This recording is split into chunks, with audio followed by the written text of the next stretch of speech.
Okay, well, welcome everyone. If first thing, if we can I can mute you all, but just so you know, you keep yourselves on mute so that it doesn't disturb whoever's speaking.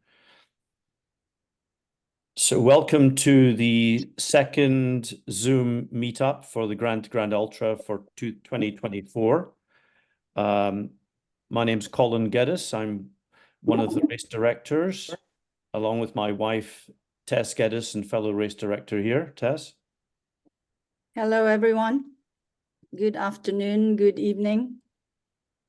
So this Zoom meetup is being recorded and will be available for any of you to see through our website. If you go into our website, the web page for Zoom, you'll see recordings for this and past ones, even ones from last year as well, which you'll find quite helpful in terms of the different subjects. So it will be available for you to view and listen to.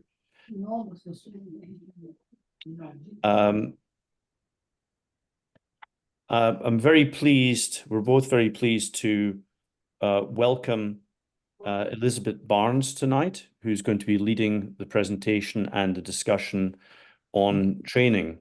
Elisabet is a very accomplished elite athlete in endurance sports, and particularly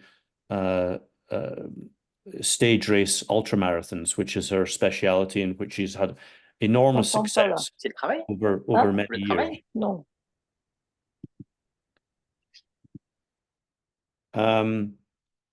Elisabet joined our training corner this year, so she's making herself available to anyone who would like to have a bespoke coaching package.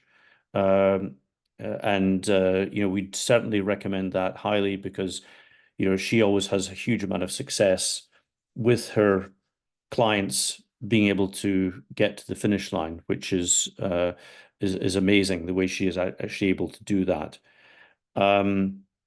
She's got a wealth of knowledge in ultra stage racing. So not only has she got a great track record from having been podium for many races over the years, but she's had a lot of success as a coach. She completed G2G in 2016, and she's got the second fastest time ever of any female on the Grand Ultra course. It was a time of 35 hours and 53 minutes. So that's a fantastic time for the female category. You can see more about her on our website. I don't want to steal her thunder. She'll tell you a bit more about herself and how you can actually get in touch with her during her presentation. Elisabet, we're very pleased that Elisabet will be back again on April the 29th for our next Zoom meetup. And that Zoom meetup, the main subject will be gear. So for people who've got questions about mandatory equipment and how to select your gear for success, she'll be there to help you and give you guidance on that.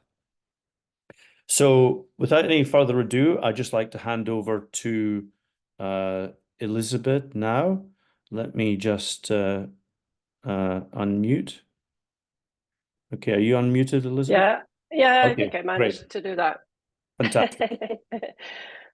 So now let me see if I can share this. Yes, you can all see my slides. Okay, perfect. And each of you should be able to adjust in the right-hand corner if you're on a desktop, what you see in terms of the participants. So if anything is like covering the slides, you should be able to adjust that yourselves. Okay, so thank you very much, Colin, for that introduction. So I'm going to talk about how to train for this race. And so, yeah, a little bit about me. So like Colin said, I am an ultra running coach. I have been running ultra marathons since 2011. I've been running marathons since 2002. And I can't even remember how long I've been a coach, but it's quite a long time, and I've coached hundreds of people for these multi-stage races specifically. And I'm also a life coach. I'm a PhD student, so I do a few different things, and I have quite a nomadic lifestyle now. So travel a lot together with my husband, who's also a running coach, in our camper van. So we do have our base in Norway, but we're often in other places, preferably warmer. And so I'm not running professionally anymore, so I focus more on the coaching, but here are some things I have done. So my first multi-stage race of this kind was the Marathon des Sables in 2012. And I have done it 4 times since and won it twice. And I've run on several continents. I've run in a multitude of deserts. I've also run in the rainforest in Costa Rica. I've run in the high mountains in the Himalayas. And yeah, and I did do the Grand to Grand in 2016.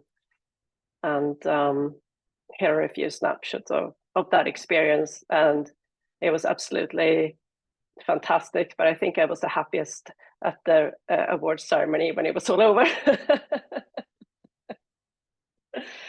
So, okay, so let's get into actually talking about the training. So here's what I'm thinking that we're going to talk a little bit about today. So I want to just kind of demystify the challenge a bit for you, talk about some guiding principles for training. Also specificity and consistency, which are really important when it comes to training. Something that I called the sacred zone, and also a little bit about mindset. I don't think that I can actually see the chat even when I'm presenting. So please put your questions in there, and we'll take them at the end, unless Tess or Colin want to shout out anything important along the way. And if you need me to slow down or anything, put something in the chat so that I can be notified. I think that you can also put on subtitles if anybody needs that in French. I think you should be able to do that in the bottom of the screen. Okay, so the challenge demystified. Okay, so if I counted correctly, it's about 25 weeks until the race. And they're going to go very quickly. They always do. I don't know if you have a goal. You know, I can't really see in the chat, but it would still be great if you could put something here. Do you have a goal for this race? You know, have you signed up? And what are you hoping for? Because once you have signed up, I think it's useful to have an idea of, you know, what you want to accomplish. And I will come back to that a bit later. But usually at this stage, this is what I hear from people, right? So, you know, oh, I have absolutely no idea how to train for this. You know, I don't know where to begin. Maybe you have this feeling that everybody else surely must be training more than you do, right? That's what everybody thinks normally. And then there's all the added expenses and the stress of life that happens around you, right? So it can be sort of a stressful time, a lot of things to worry about. And so I'm going to try to, if you have these worries, I'll try to take them away today. And now I can actually see the chat, so that's good. I don't really know what happened here. Finish. Yeah, that's great. That's great. Okay, if more people have as their goal to finish, pop it in the chat so I can see that. Okay, so what do I like to know when I'm going to do one of these races? You know, well, first of all, I want to break it down, and you know, probably all of you know this, right? So this is not, it's not news that this is a stage race, but it's easy to get overwhelmed, you know, because you see the 275 kilometers or 171 miles, and it feels like it's something really long. But if we look at it like this, we see that, well, it's actually a little bit every day, right? And And if you're a walker, you know, it looks even more reasonable because you might not even do the long stage, you know, in the same 24 hours, right? And so all you need to do is a little bit every day for 7 days, right? And it's different to train for that than to train for 275 kilometers nonstop. And it's easier, I think, to execute a race of this structure than 275 kilometers nonstop. So I think we should focus on the pieces and not the whole number. Then I also like to look at the course profile. You know, what does it look like? Is it hilly? Is it flat? And I will come back to this in a bit more detail later on, but we can make sort of two obvious conclusions from this. It's that it's undulating, and it's at moderate altitude. So I will not really talk about altitude anymore. I will just say that, in my opinion, this is at an altitude that you're going to notice if you normally live at sea level. So it's high enough that you will notice it, which means that, you know, you might feel a little bit out of breath, but it's low enough that you're not going to get any altitude sickness from it. And so it's kind of not anything to worry about. You know, you don't have to acclimatize to it unless you say, okay, I want to win the race. Yeah, then you have to look at everything in great detail. But if you go here to have a good time, you have a, you know, a reasonable goal, then you don't have to worry about the altitude, but just know that you might notice it, right? And then I like to look at finishing times and speed if I have the data. And so we actually have a lot of data from previous years for this race, and you can go on the website and you can look at it. And I think it's useful to understand, you know, what can you expect? So I can see from this that, okay, a top runner, you know, podium men, women, you know, might take 30 to 40 hours. So that's a good 10 hours slower than the MDS. That tells me, yeah, this is quite a hard race. I'm going to be out there for some time, right? And the top runners do 7 to 9.5 kilometers an hour, take 5 to 6 hours for a stage, a typical stage, the 40 to 50 kilometer stages. And the long stage takes 11 to 16 hours. So basically a whole day out. And so if you're the middle of the pack, you're looking at more like 55 to 60 hours to complete 5 kilometers an hour. So that tells me that, yeah, probably if I'm in the middle, I'm going to be doing some running, but I'm also going to be doing a lot of hiking. It's going to take 7.5 to 9 hours to finish a stage. So, you know, that's a good part, a chunk of the day, but I still have a few hours left, maybe in the evening, right? And then the long stage takes about 19 to 25 hours. So yeah, that's, again, it's a long day out, right? But you do get back in time to rest the next day. And then if you're finishing among the last, then you're probably a walker. So 3.5 to 4 kilometers an hour takes 10 to 11 hours to finish a stage. And that means you have actually very little time when you're back in camp, you know, to look after your feet, to eat, etc.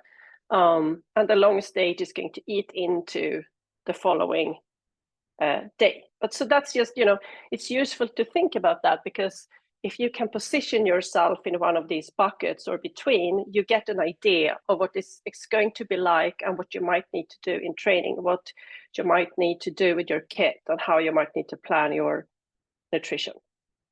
Okay, so this is just to kind of set the scene. So now I want to talk about some guiding principles for training. So training, you know, we tend to look at training as, you know, the thing that we do when we exert effort, right? But training consists of two parts. And I think this is really, really, really important to not forget, especially when we do a race like this, because it can be tempting to think that, oh, okay, I'm doing something that is so hard. Surely I must need to fit in a lot of training. Surely I must need to train many more hours than if I do a marathon. And then you focus solely on the training, but you forget the recovery piece, right? And so let's look at this. So what is the training, or the stress you put on your body? That is your running, it's your walking, it's your strength training, it's your cross training, it's your heat acclimation. It's everything that kind of, in the moment you do it, it breaks the body down. But then to actually get benefit from that, you need to recover from it. You need to absorb it, right? So how do you do that? Well, you have quality sleep. You have, enough sleep. You have quality nutrition. You have mental and physical relaxation. And that provides you with a positive adaptation from the training that you do. And so it's really important that you have this in place, because if you try to just pile this training onto a really busy life and you neglect the recovery part, what's going to happen then? You're going to have poor sleep quality, maybe not enough sleep, poor nutrition, you don't have time to eat, you don't have time to think about what you eat, maybe you have high stress levels, family, work, whatever. What's going to happen? You train, but you're not going to recover. No, you're going to start a downward spiral that is going to give you maybe fatigue, inflammation, illness, injury. And so you have to look at the whole picture, right? So let's talk a little bit about this recovery piece. Okay, how can you do this? So maybe some of you have this in place right now. Maybe it works perfectly for you, and that's great. If you don't, right, what can you do? Well, you can, I call this like the decluttering, right? You can declutter your life. What can you eliminate? Are you doing something that you don't have to do? Can you delegate something to other people? Can you find support?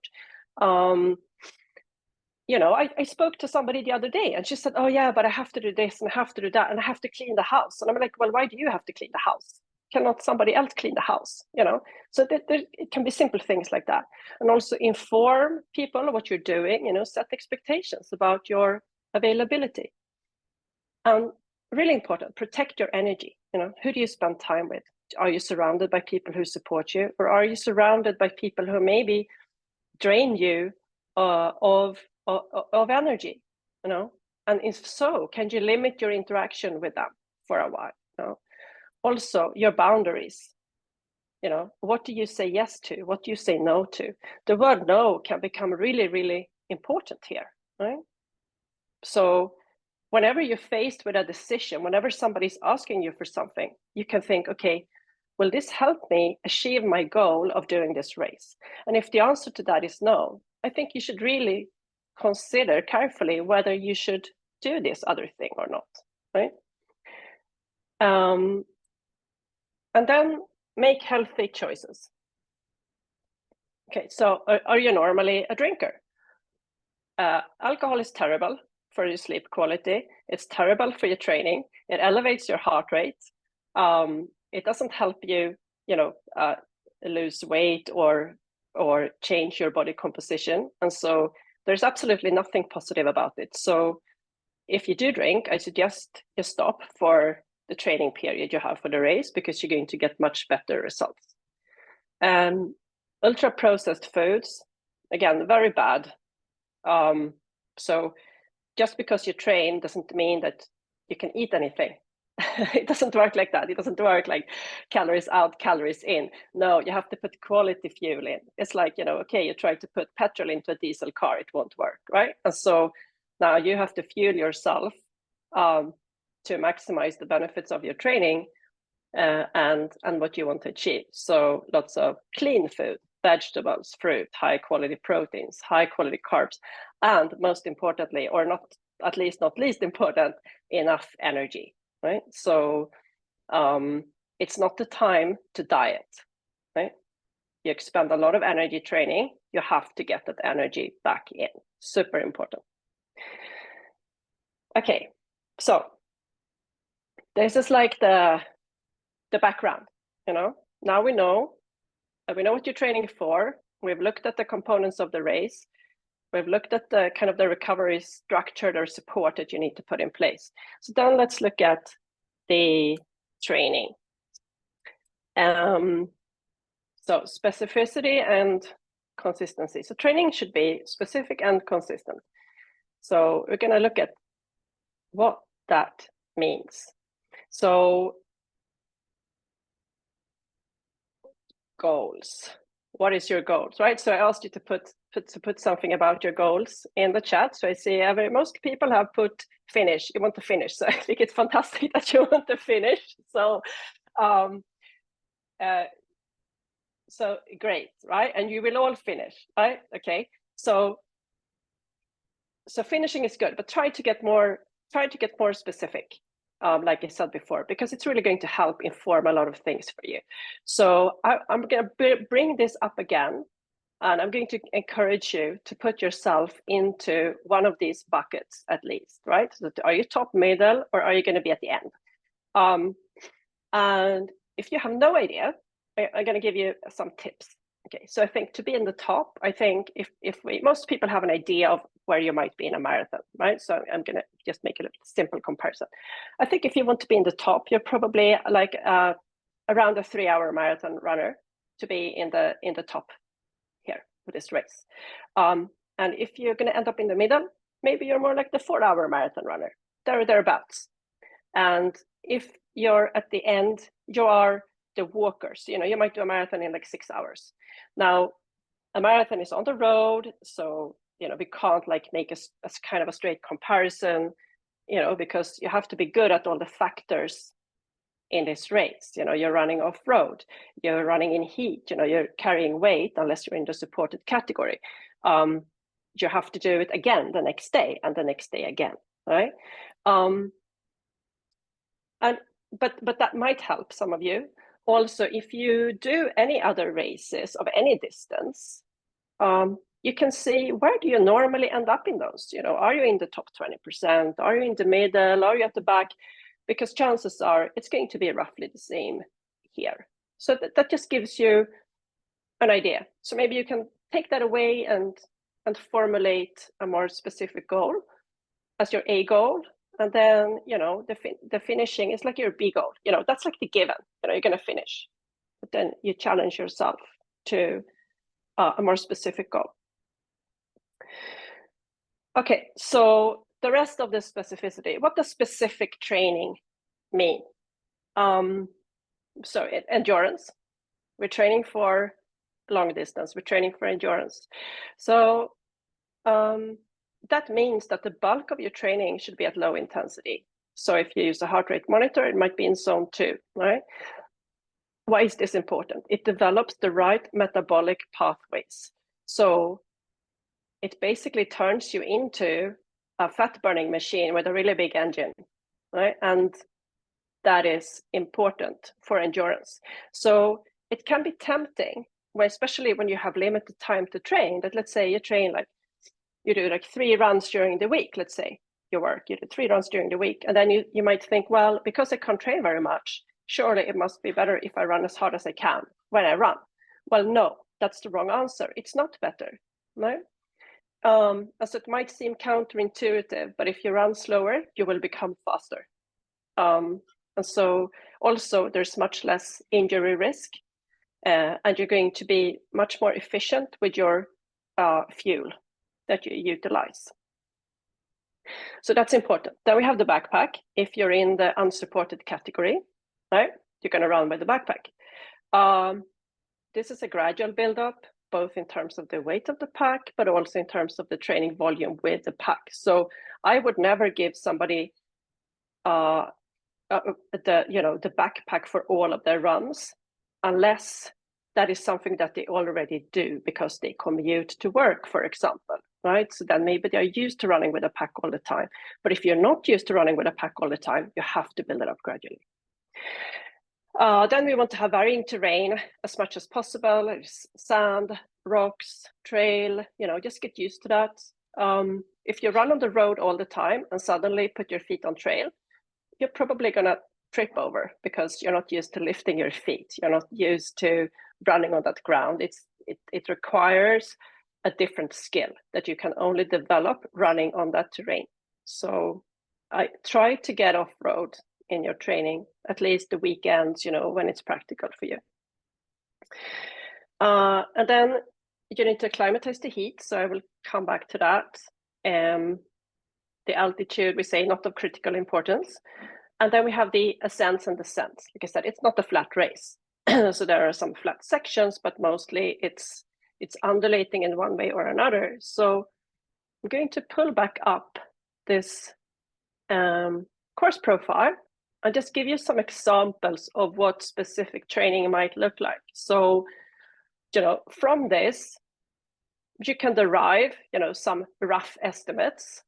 And so we can see here, for example, okay, on stage 1, you're going to have 30 kilometers at 1.5% incline. Okay, yeah, that's quite hard to run that. What can you do? Well, you can go on your treadmill, put that on 1.5%, and you can do a long run or a long hike with your backpack, like that trains you specifically for this segment. Here, quite challenging, 2 kilometers at 15% straight up, right?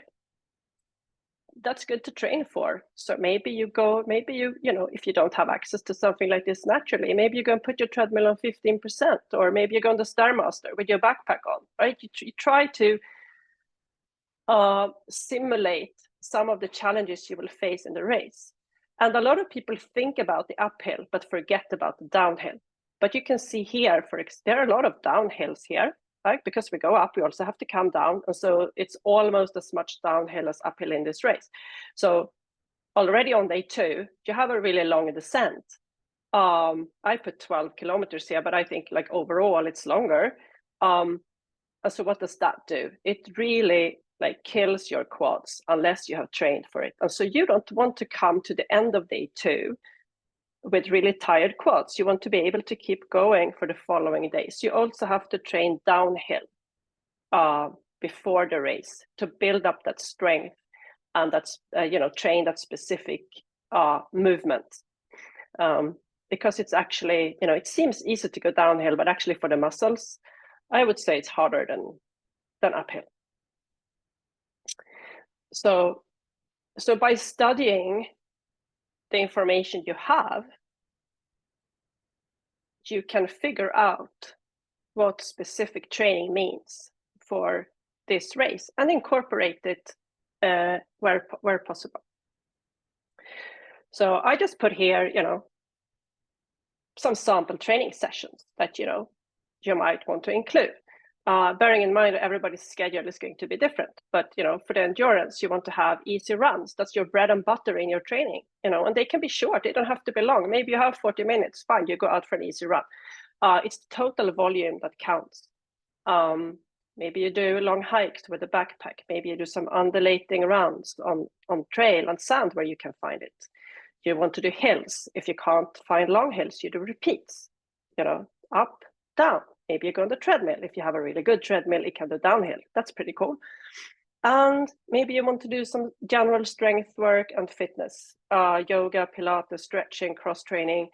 And I would say, in my experience, in general, the older people are, the more cross training they need, because the injury risk increases with age, unless you're a very experienced runner. So,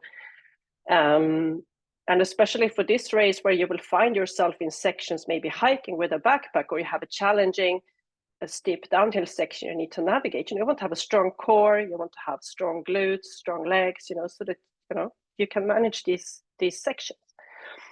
And here is somebody that I coached for Marathon des Sables, 2:55 marathon runner, very good runner. He said the walking stood me in great stead, right? And so everybody walks at some point, and sometimes the worst walkers are the fastest runners because they see it as it's not successful to be walking. But if you train walking and you're good at it, you can do great. So that's important. So let's look at the consistency. So I think it's much better to do less regularly than to do, a lot and it was too much and then you get injured. So, but we always kind of balance on the line when we train for these races. Sometimes it's hard to judge, but you need to train, of course. But it's important to have that consistency going. And so that's why I think a plan should build up gradually. So that's what I try to illustrate here. You have your weeks of training, and it's a gradual build-up. And there is no set mileage, because there is no set mileage, because everybody is different. But everybody can have a gradual build-up, and everybody needs to have a recovery week once in a while. That's these gray weeks, and they might be, for some people, every 3 weeks, for some people every 4 weeks. Some people might be able to go 5 weeks without. And so yeah, but it's important to try to have this consistency, gradually increase the load, and then we put the backpack in. Unless people have run with a backpack before, I don't put it in the first thing I do. I leave it until a bit later when there is a base. Then we put the backpack in. And then here at the end, it's heat acclimation and taper down. So then the big training should be done. And we're going to talk about equipment separately, but I want to say something about the backpack. So when I train people, typically we build a pack weight from, if you haven't run with a backpack before, maybe we start with like 4 kilos or something, you put some towels in. And then we build it to maybe 8 to 10 kilos, right? It depends on the individual. You should be comfortable when you come here, like about 4 or 5 weeks out from the race, you should be comfortable with your backpack start weight. So you have to train with it, but you have to build up to it. And I say here 8 to 10 kilos. I know we have a weight limit for this race of 12 kilos, but I will argue that if you take 12 kilos, you have taken too much, right? And I'm going to tell you that in the equipment talk. So I think, 8 kilos is, maybe for this race, like 9 kilos, yeah, is acceptable. But if you have 10, I'm going to ask you, what did you put in there? And if you have 12, I'm going to say we have to take something out. Unless you're like, maybe 2 meters tall, all your clothing is extra large, things like that. Okay, that's fine, and you can carry the weight, because we have to look at the proportion of the pack, to your body weight. But yeah, this is really important. So no, I'm not including the water. So this is something you have to think about, right? So there's a question in the chat, good question. So if, for example, your gear ends up weighing 9 kilos, right? You're going to be with 10.5 at the start line. That's worth thinking about, right?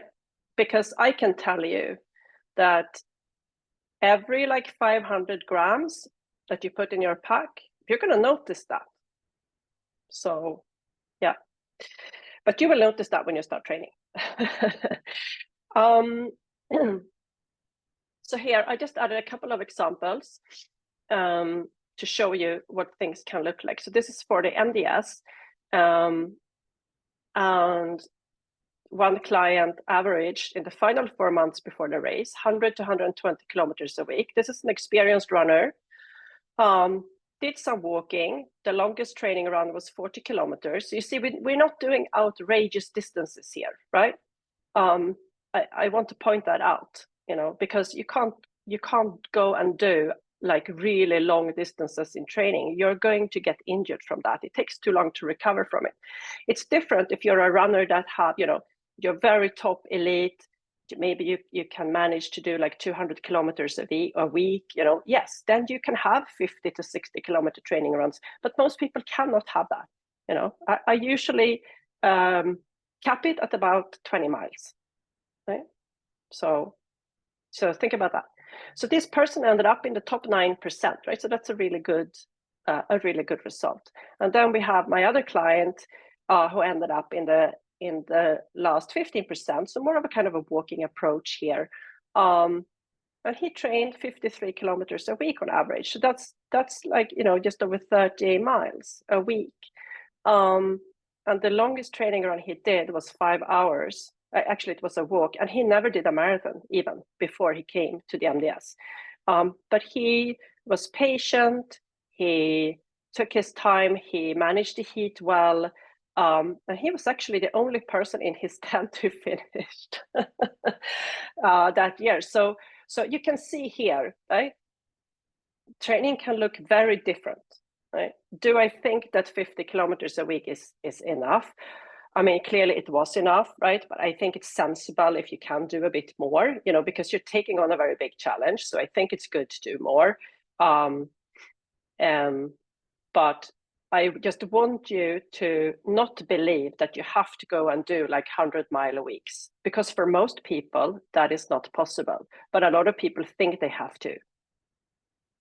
But most people can't do it because you build up to that for years, right? So now I'm just going to talk a bit about this, what I call the sacred zone. So we're back to this schedule. So for me, the sacred zone is like the final kind of 4 to 5 weeks. So this is where, you know, maybe 5 weeks out, you have a peak week in your training, but then it's time to ramp down and focus on the heat acclimation, making sure you have all the kit, you know, all of the final admin, everything, you know, your training is done at this point, right? That's important. Your training is already done. So what should you not do in this period? Okay, these are things I have seen people do, like not my clients, but other people. Somebody did another stage race 5 weeks before. Right? Okay, it can take, for some people, can take months to recover from a stage race like this, right? So you will not recover in 5 weeks. You can't do one of these and then go and do another one. So if Grand to Grand is your A race, you treat it as your A race, right? You treat it with the respect it deserves. You should also not go and do a city marathon the week before, or 2 weeks before, or 3 weeks before, right? It's like 26.2 miles on tarmac. It's terrible for the body, right? You should not do it. Or somebody did a 50-mile training around 2 weeks out, presumably because they were worried about the long stage, right? And this is like, you know, if you, let's say, oh, you train for a marathon, let's say train for your marathon PB, right? Oh, I'm going to go and run a marathon in 3:15, right? But you will never run a 3:15 marathon in training. You will not even run a marathon in training because you train to do it in the race. And it's the same thing here. You cannot start to sort of simulate the whole race before you get there. You just have to trust the process, right? But what you should be doing in these weeks, so this is really important, what you should be doing. You should do heat acclimation, right? So why should you do that? Well, I mean, when you acclimatize to heat, you increase blood plasma volume and you increase sweating. And so your body will be able to cool itself down better. You will also lose less sodium through your sweat, and your level of perceived exertion will reduce. So basically, it's going to feel easier than if you hadn't done it.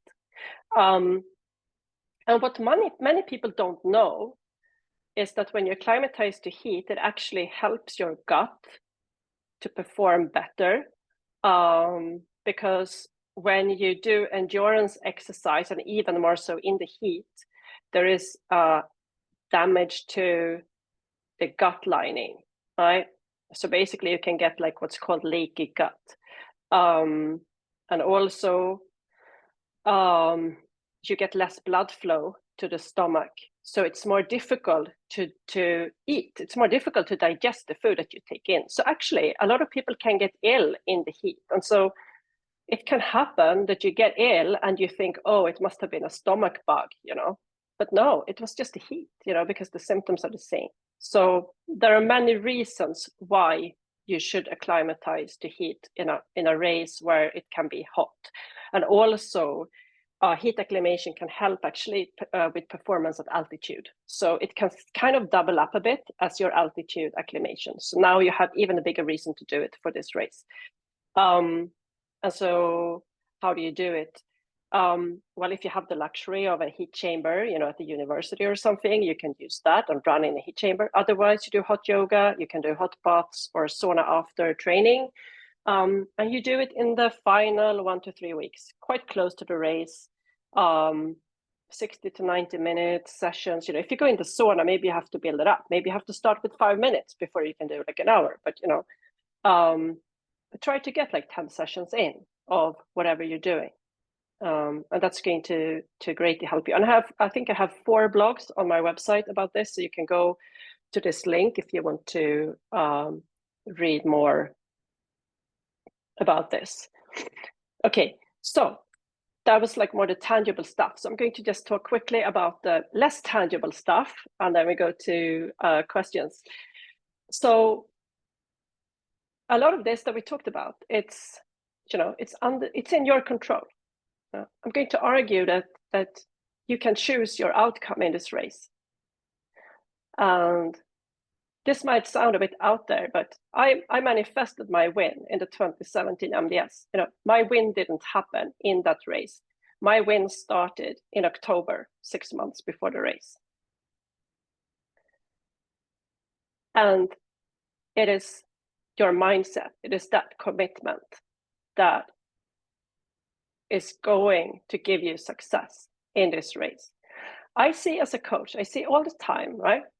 How some people excel at the execution and some don't, right? Some people who don't train see themselves as victim of circumstance, No, they were busy. It rained. I've had that. No, it rained. I couldn't run. It was too hot. I couldn't run. Oh, I overslept. No, I had to work. Oh, it was just so busy. Okay. And so there are other people, they are objectively speaking just as busy, but they make the choice to show up and do the work every day. And so the difference is in the mind. And now, sure, for some people, there are reasons why life may seem more chaotic and it might be more difficult to have this control, right? And I appreciate that. But I think the bottom line is it's still, within your control to address that. So if you sign up for this race, you make a choice, you have made an active choice to be there. And so you should also make the choices that enable you to train with success, right? Nobody else can do that for you. Everybody has the circumstances. You decide, right? And you're going to have maybe negative reactions from people around you. So that happens,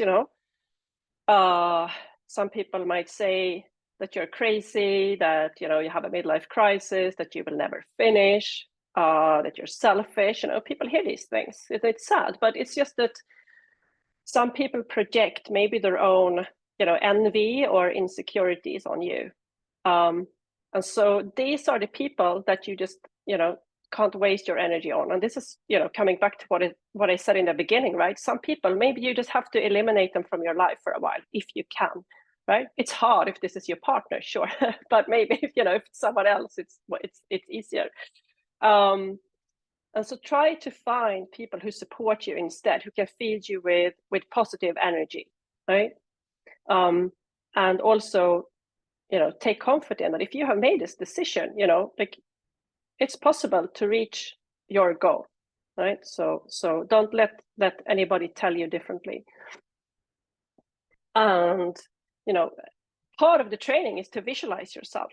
Is to visualize yourself approaching the finish line and hearing the cheers and the applause and, seeing everybody else and seeing these amazing, breathtaking views and crossing the finish line.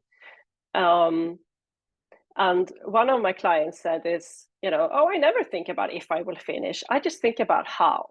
And that's the thing, right?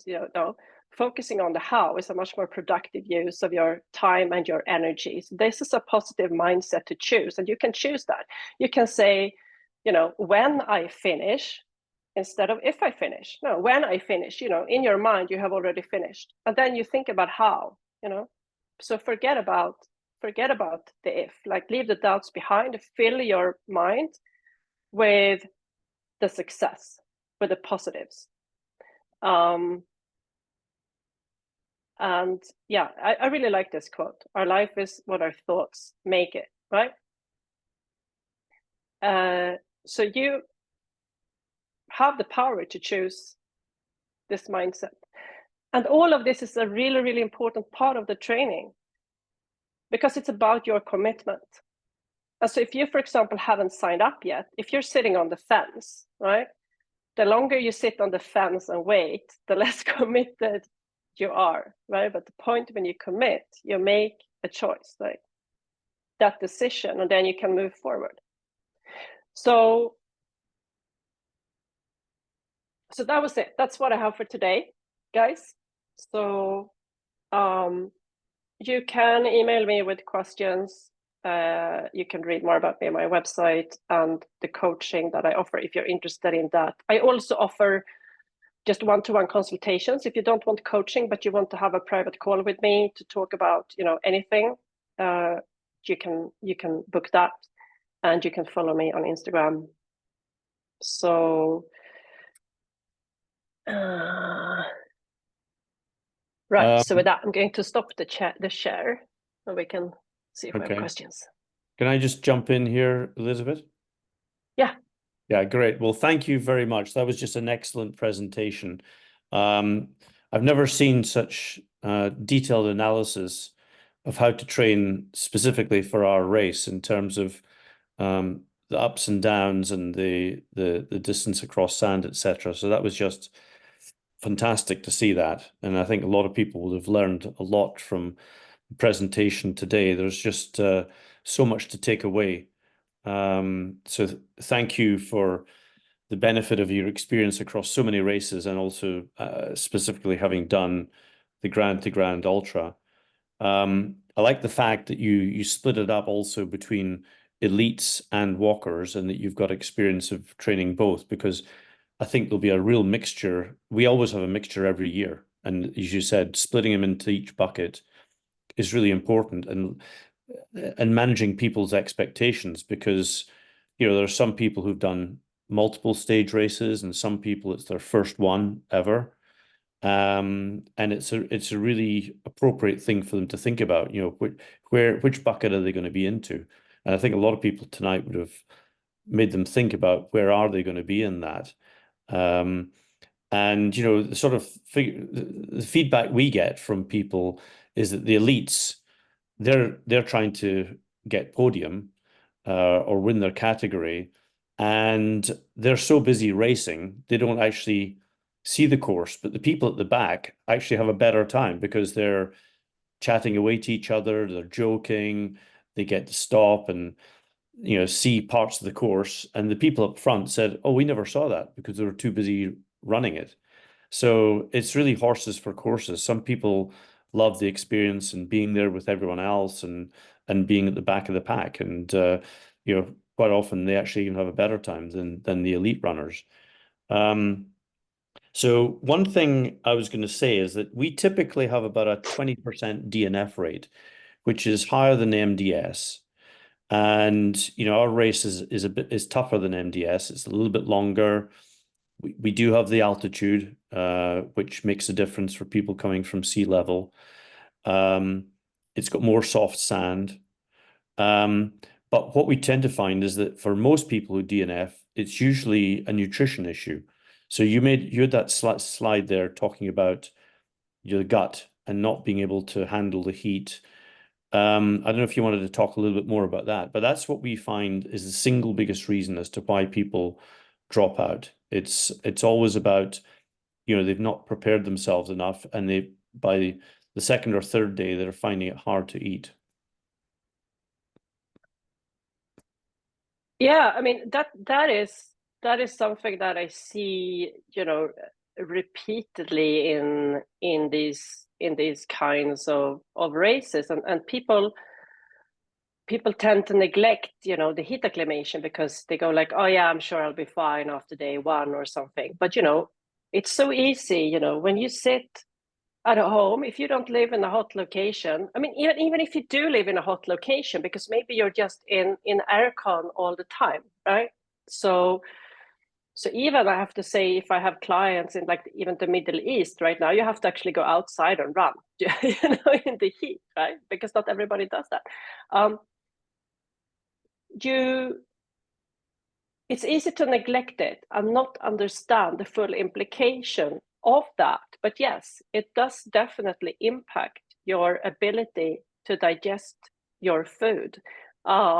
and it can cause symptoms that are very similar to just, like if you had some kind of bacteria or virus, without you realizing. And when you run in the heat, it's hard enough, right? You already expend more energy, but you can digest less of the carbohydrate. And so it's already hard. So by acclimatizing, you can really give yourself a much better chance of getting food inside you, which will help you finishing the race. And the other point about that is also the sweat loss and the sodium. So, I mean, you typically, when you acclimatize, you actually sweat more, but that is because your body becomes better at cooling itself. But what it does do is it conserves the sodium in your sweat. You start to lose a bit less sodium. And so that seems, important as well. But then there is so there are the physiological adaptations that you make that are really important. But then there's also, I think, the psychological adaptation, because if you haven't really been in the heat, it's easy to think when you sit at home in your living room and you go like, oh yeah, it's going to be fine, And then you get there and you get off the bus or whatever, and you walk into a wall of heat and you go like, oh, there's no escape. You're just in that heat, And if you know what that feels like beforehand, it's going to be a lot easier and a lot more safe as well, because you know the signs. What does it feel like when I get a bit too hot? What does it feel like when my core temperature reaches dangerous levels? How will I know, right? If you've never experienced that, you won't know. And so chances are you'll get yourself in trouble because you push too hard, right? And when you start to get overheated, you have to stop. You can't carry on, because if you carry on, like, that's the end. You have to stop. So you have to get to know, it's about getting to know how your body reacts in the heat. Thank you. Tess, do you want to field some of those questions that have come in to ask to Elisabet, please? Yeah, there's a couple questions regarding nutrition, which we will be covering in a future Zoom call, but perhaps you could just touch on today. There's one question about, food recommended based on the runner's speed. Is this worth talking about now? And then another question about the mental part of nutrition. Okay. So those are two. Okay. Yeah. So I will definitely cover the first question quite in depth when we talk about food for the race. But I can mention two things, like where speed comes into question, right, for the food. The first thing is that your overall food plan for the day changes, because if you're a fast runner, you come into camp earlier. And if you're a slow runner, you come into camp later. So you're either going to need, less food on the stage and something to eat when you get into camp, maybe like a recovery and then dinner, or you come into camp, you spend the whole day out and you come into camp, and so maybe you will only need dinner. You don't have time to drink a recovery shake and have dinner. You just need to eat dinner, but you need more food for when you're on the stage, right? And those are different foods, and so that's why that matters. The second reason it matters is that when you run, a fast runner, it's quite difficult to run and eat like a bar, for example. I don't know if anybody tried to run and eat like a Cliff Bar. It's horrible, right? So you have to think about the type of foods that you take, because if you walk, it's much easier to like chew on things, and also easier to digest food that is not like 100% carbohydrates. So that's how it differs, the composition of the food, but also the structure of the food plan. I hope that makes sense. the mental part of nutrition, I'm not sure what that means. So I would need a clarification. Yeah, it was me, because Colin was talking about the nutrition issues, and you were talking about how it is really important to the discipline and how mentally focused you need to be in your preparation. And I think it's really important, well, I will ask your thought about that, but I think it's really important to have this same discipline in your nutrition planning, so that you have tested your food, of course, but also that you have visualized yourself eating this food at this time. I've seen many people at MDS coming to camp and being like, oh, I don't want to eat this. And they're not that sick, but they're like, I don't want to eat that. But you just don't have a choice, and you have to train your head that, okay, you come into camp, you drink your recovery drink, and then you have to this meal this night, and you just eat it, and you just you have to be prepared that you don't have to ask yourself any question. And this question, this sentence, I don't want to eat that, must not happen. You have to get prepared to that months in advance. And well, I know for myself, I have my chart was, and I know that on day 2, I'll have chicken with the rice, and that's it. And there's no, it's like, it's the same as a training plan. If I have to go running on Tuesday at 6 o'clock, I go running at Tuesday at 6 o'clock. That it's the same discipline you talked about for the training is the same for the nutrition planning and training. Yeah, I think that's right. And I definitely think that people should train with the food that they take to the race, and and have quite a strict plan for what to eat when. And like you say, I don't feel like eating it, but I have to eat it anyway, because it's functional, it serves a purpose. It's not really about whether it tastes nice or not at that point, you just have to eat it. But I think people's mindset differs a bit with that. So for some people that is easier, and for some people it's harder. And perhaps, if it's harder, you should train more. You should train yourself. Yeah. Yeah, because I've heard of people who did like the long stage on like 5 jelly babies, and yeah, it's possible. It's not very good.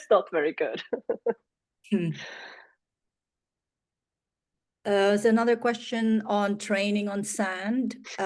Would you have a recommendation for a place in Europe where you can get some sand training? Yeah, so I mean, I haven't traveled around all of Europe looking for amazing sand, but there are some very long wild beaches in south of Spain. So if you go towards Huelva, close to Portugal, you have some very, very long wild beaches, and and you have natural park there, which is very, very sandy. So that's actually an excellent place because it's just so vast and big and a lot of sand. And if you want sand combined with heat all year round, then Gran Canaria is pretty good. There's a lot of sand on Fuerteventura as well. Of course, Morocco is good, but it's not Europe, but quite, not too far away, I guess. But yeah, I guess that there are a lot of places. I mean, there were a lot of good. There were some some good places in the UK, south of England. I guess there are good places in France probably, but I haven't been like enough in France to be able to say where to go. Maybe somebody else has tips. Put it in the chat. Yeah, Montpellier. I see Montpellier. Okay, so yeah, and when you do sand training, if you go on a beach, go on the soft part of the beach. You want to go high up where the water doesn't reach. So it's kind of soft where the sand kind of gather. So basically find the places where it is the most effort to run, because that's what it's going to be like in the race. So don't run along the water. It's cheating. Too hard packed. Okay. I don't have any more questions. I've got a question for you. We're so lucky to have you, Elisabet, given all your experience, and you bring such a great analytical mind to doing it. That's what is probably part of the reason for your success, quite apart from being an amazing athlete. It's just your discipline you bring to it. You know, if I was signing up for my own race, I would definitely want to hire you. How many clients are you able to take on now? I know you're busy, you're dealing with other people, but how many more could you take on for G2G at this point in time? So I mean, I could probably I could take like 10, because I have people dropping off soon for the MDS. I mean, some might stay on, I don't know, but normally I keep to like 20 to 25 clients maximum. I don't want more, because I don't want to, you know, this is not a conveyor belt, you know, this is bespoke coaching. And so I feel like I want to be able to dedicate time to everybody. And then, yeah, it is a bit seasonal. So normally I have fewer clients over the summer, because some people come for MDS only and then they drop off. And then some people I have like continuously that have been with me for years, right? So, yeah. So Great. there is space if, you know, if anybody wants to come on board, there is space. But what I will say is that, you know, we're getting, you know, we're getting close now. And the package I put together is 5 months. So that's basically like the 20th something of April. So that's pretty soon. And I think, you know, if you're thinking about it, you know, you can book a call with me and we can talk about it, right? That you don't have to commit. But the sooner you commit, the better you're going to do in the race. And I don't like to train people when they come like with 3 months to go and they say, oh yeah, I screwed up my training, I need help now. Yeah, then it's like firefighting for me. You know, I have to try to undo all the bad things that you did, you know, and it's not enough time for that. So I prefer to have more time, because it's not just the training, it's also the equipment and the nutrition and the mental preparation and the foot care, and it's everything, right? And so it's the complete kind of picture. Yeah. So you'd recommend then maybe having a sort of complimentary call to get to know your client and them to meet you sometime in the next 2 or 3 weeks to then start pretty soon after that, something like that? Yeah, I can actually charge for the call. Oh, you do? Okay. But if you sign up for training, you get the money back, right? So it goes towards your deposit. I've had to do it that way because I got too many time wasters, and so perfect. Yeah. Good. Well, I just wanted people to know what to expect. And I think that'd be great. You know, just it gives people the next 2 or 3 weeks to really consider it seriously and get in touch with you before they start seriously. Yeah, for sure. And you know, some people like to do their own training plan and maybe just have some calls with me to check in. And I'm happy to do that too. You know, if the full coaching is like too much of an investment, there is always the option of a more light touch, or maybe, you know, some people already have their own coach, but they need race specific guidance. And so then maybe, you know, I talk about nutrition, I talk about equipment, right? And we do that side. So that is also possible. But whether, you know, you sign up with me or you sign up with another coach, if you go for coaching, I do think that you should go with a coach that has done the race before, right? I think that always helps with these kinds of races, or at the minimum, they should have done a very similar race, so they understand the demands. That's important, and that's for your own sake. And some people have a coach they've been with for a long time, and I think it's okay to say, well, look, I'm going to have a break, and then I'm going to come back with you afterwards, you know. And you know, I certainly wouldn't mind that, you know, like people come and go, and you know, we connect at the time that is right, and then at some point it's not right, and there's no hard feelings. So Perfect. Well, thanks for explaining that. That makes perfect sense. Do we have any more questions? We've got, you know, a few more minutes. If people would like to ask something now, you get the benefit of, you know, a fantastic athlete and coach here. So you're not going to often get the chance to do this.